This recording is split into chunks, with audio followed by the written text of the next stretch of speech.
You're listening to Four Things to Know, a WCCO daily news podcast. Today is Thursday, March 26th. I'm Maria Lisignoli. I'm Johnny Kahner. Thanks for listening to Four Things to Know.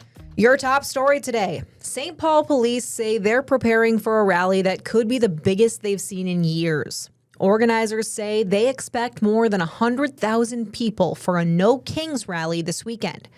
Now, planning is key with a rally this big. Here's what you need to know if you plan to attend or are trying to avoid it altogether. The expected crowd has authorities ready to shut down streets in the capital city. Sections of Wabasha Street, John Ireland Boulevard, the 12th Street Bridge area, and MLK Boulevard could all be impacted. Protests begin at noon at 3 different sites: Harriet Island, St. Paul College, and Western Sculpture Park. All the marches will lead to the Capitol, where the main rally begins at 2 p.m. That's when organizers like Edwin Torres de Santiago with the Immigrant Defense Network expect some big names to take the stage. We will have those national names like Bruce Springsteen, Bernie Sanders, and others, as well as our local leaders here and the community voices that have carried the state. Other major names expected include Joan Baez, Jane Fonda, and Maggie Rogers. And with a protest of this size, St. Paul police have a plan in place to work with Minnesota State Patrol as well as rally organizers. Here's the senior commander of the St. Paul Police Special Operations Unit, Jessie Molnar.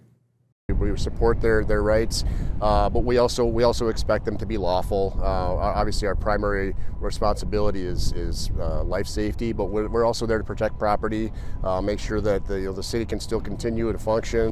St. Paul police say this could be the biggest demonstration since the Women's March at the Capitol in 2017. Now, WCCO is going to be covering this live. You can watch it, the rally, traffic disruptions, and everything you need to know. It begins at 2 p.m. on Saturday. It'll be streaming on CBS News Minnesota and our YouTube page. Number 2 today, following a national push to protect kids on social media, Minnesota lawmakers held a hearing this morning for a bill that would set age verification on social media and also require parental consent for anyone under 15. A child's account would also default to the most private settings. In addition, the bill would ban, quote, addictive features on kids' social media accounts. Gabe Nowlin, a student in Minnesota, spoke at today's hearing about how social media has negatively impacted him. Kids get addicted to scrolling, watching, liking, and sharing, and do this so consistently that they find it hard to break the cycle. Because I have seen how harmful this type of addictive platform is, I have made the decision to quit social media indefinitely. When kids and adults spend more time on social media, they find it harder to do simple interactions with humans like eye contact. It really is saying something when a teenager is so passionate about staying off social media. Absolutely. I mean, in that age group, everyone is constantly on our phones. You know, even my friends.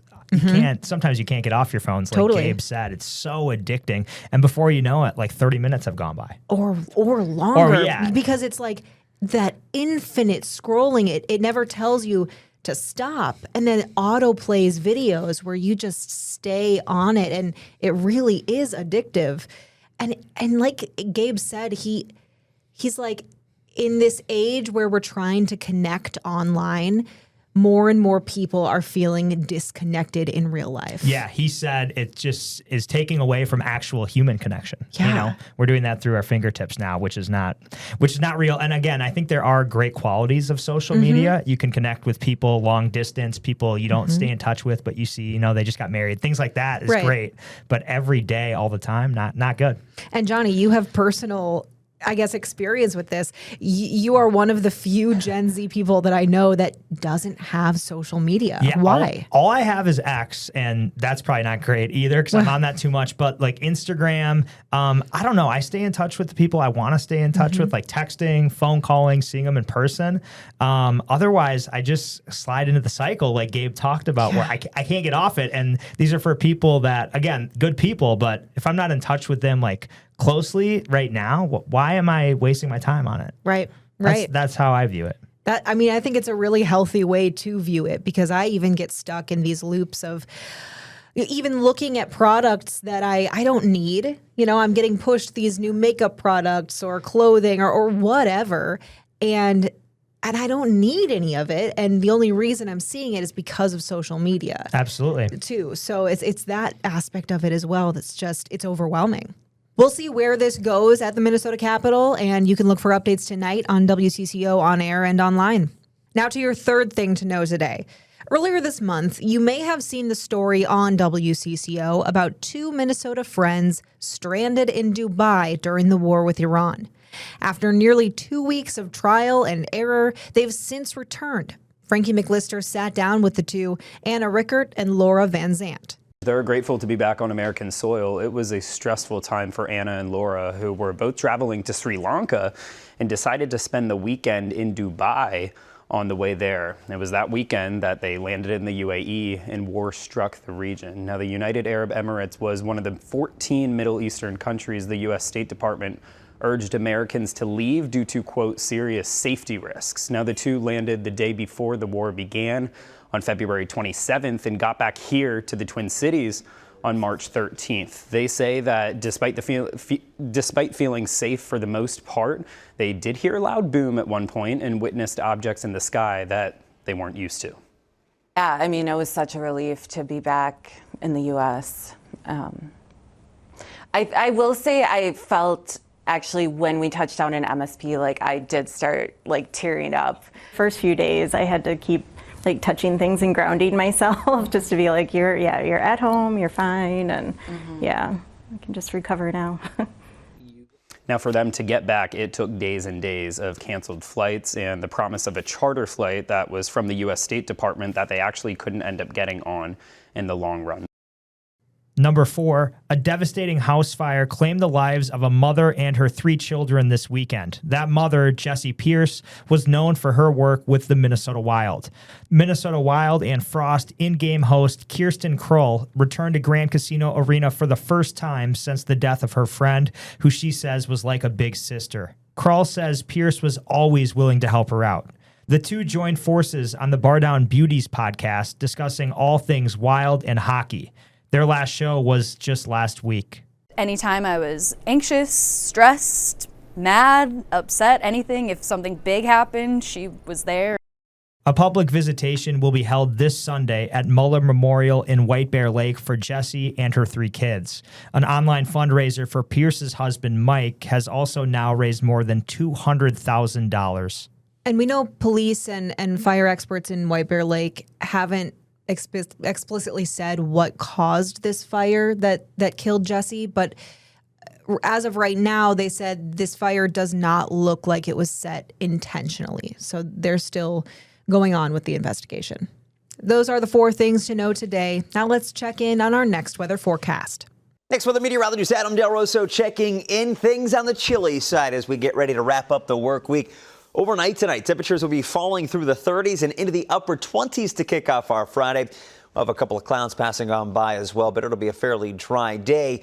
Tomorrow, the clouds are going to be staying put. It's going to be breezy, and it's going to be even colder. High temperatures struggle to get out of the 30s. In fact, I think we only top off in the upper 30s for our highs. As we get into the weekend, that's when we're going to notice some improvements. High pressure moves on in, helps to calm the winds a little bit, but it is going to bring some sunshine and start to warm us back up into the 50s and 60s. And now, here's more to know. Annunciation shooting survivor Victor Greenewalt has received the Young Hero Citizen Honors Award from the Congressional Medal of Honor Society. Greenewalt was known to block his friend Weston, amongst others, from gunfire on that fateful August day. The award was given yesterday, and it's for demonstrating extraordinary bravery beyond his years. Before it was presented, the crowd watched a video where Annunciation staff and his parents sang their praises for the 5th grader. We heard from the Marine Corps officer who presented his award and Annunciation's principal, Matt DeBoer. His instinct to protect rather than flee speaks volumes about his character, his compassion, and his bravery. He's the man. Victor is just one of the most authentic children that I've ever encountered.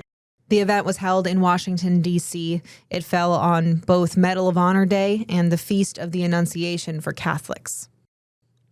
A Minnesota teacher is charged with sexually assaulting a 14-year-old boy. Investigators say the child identified Beck Sane as the man who assaulted him. Sane was a teacher at Shattuck St. Mary's, which is a private school in Faribault. He's since been fired.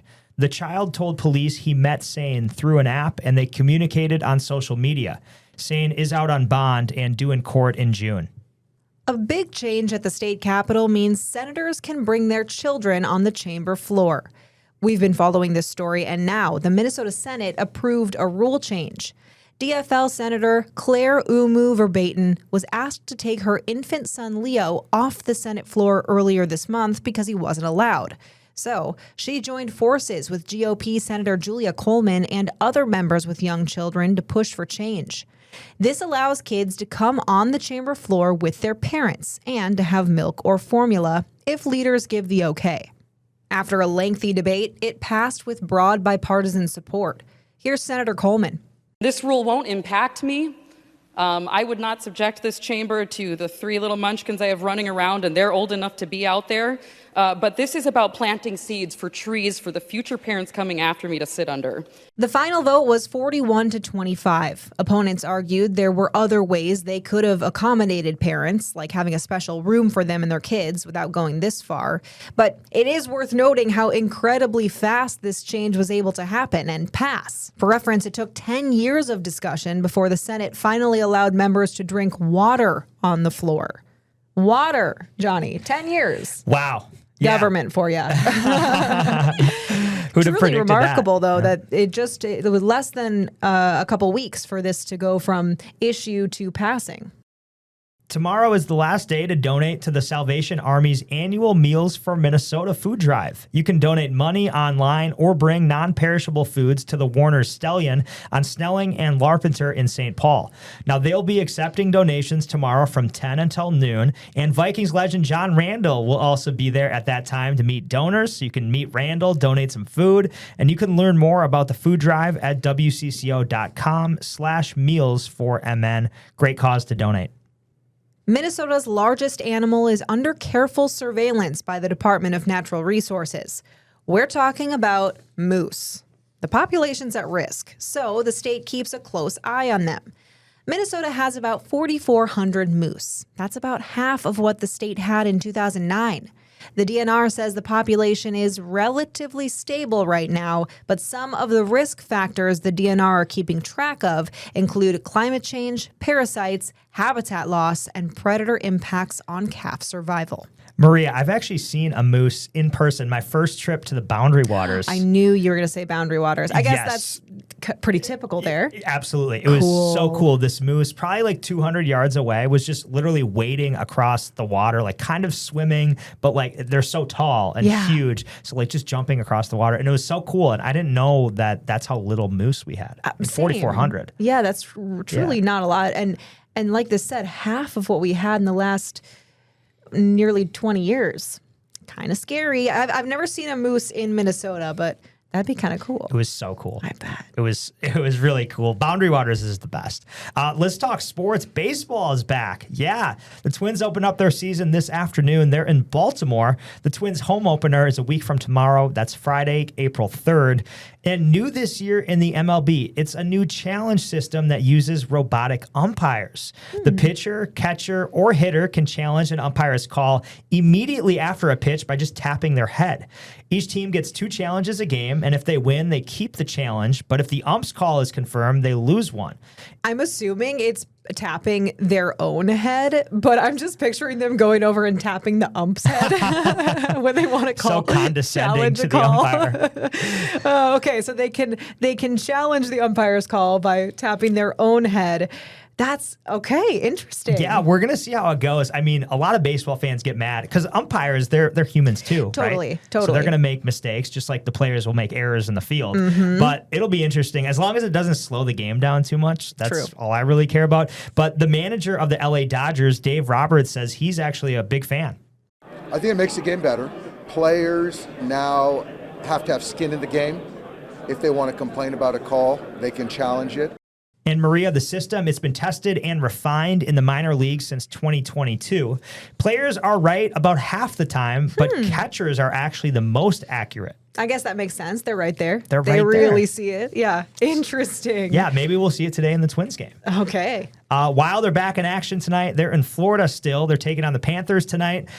Maria, we just have 4 wins in our last 10 games. Can we get a win tonight? Really? Yes. What's up, Wild? I know. We got to get it together because the playoffs, not even a month away. Whoa, yeah, no kidding. Yeah, 6 Do you think o'clock we have tonight. a chance? I think we have a chance to go far in the playoffs. Our division is really, really good, so it's going to be a tough path. But we have a good team, but they're slumping right now. They're slumping. All right. Good luck tonight, Wild. And now, here's more to know. Are you looking for a more comfortable travel experience? Get this. United Airlines, yes, always, right? United Airlines just announced their plans to make flying a more relaxing activity. It's called the United Relax Row. And picture this. Instead of having 3 seats in a row, you get a mattress pad. Okay? And then there's also like this foot thing that kicks up that makes the seat extended. So it's like taking up the entire row with a mattress. It sounds amazing. It sounds amazing, right? I think it's such a good idea. So the airline says passengers will feel like they're sitting or lying on a couch.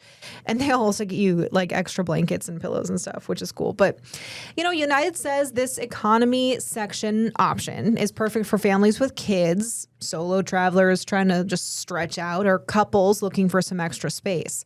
The new seating option is expected to launch next year and expand to more than 200 planes by 2030. So is this going to be like more expensive than first class now? I tried to look up how much more it would cost. There's really nothing out there right now, but I bet it will be more money because you're essentially buying 3 plane tickets. Right. Because you're buying 3 in a row. Except I wonder, it's still, are they going to put it like, where are they going to put it? They're whole new seats that they're installing. So there's going to be like 2 or 3 or whatever, how many rows of these new relax row seats. My guess is these would have to be at the very front of the plane then. Maybe. Or like, who knows? Yeah, probably. Not first class, though. They've got their own. They've got, you know. I mean, this sounds better to me than first class. I don't need the little wait service for a 2-hour flight. Let me kick my feet up. But I wouldn't do something like this for like a, 2-3 hour flight. But an international flight, like if you're going 10 hours, that would be nice. That would be nice. Probably out of my budget, but we'll see. Probably. We'll see. Yeah. Hey, thank you so much for listening here to 4 Things to Know. With Johnny Kahner, I'm Maria Lisignoli. We're here with the news you need every weekday afternoon by 3 o'clock. I'm Maria Lisignoli, and this podcast comes to you from the WCCO podcast studio. I'm Johnny Kahner, and this is where you'll find the latest news of the day with us on 4 Things to Know. I'm Mariel Mose, and I bring you the stories behind the female athletes redefining the game on women in sports. I'm Adam Duxter. Join me for a deep dive into faith and what it means to Minnesotans around the state on Bigger Than Belief. Stay in the know on the go with the WCCO podcast studio. Go to WCCO.com/podcast.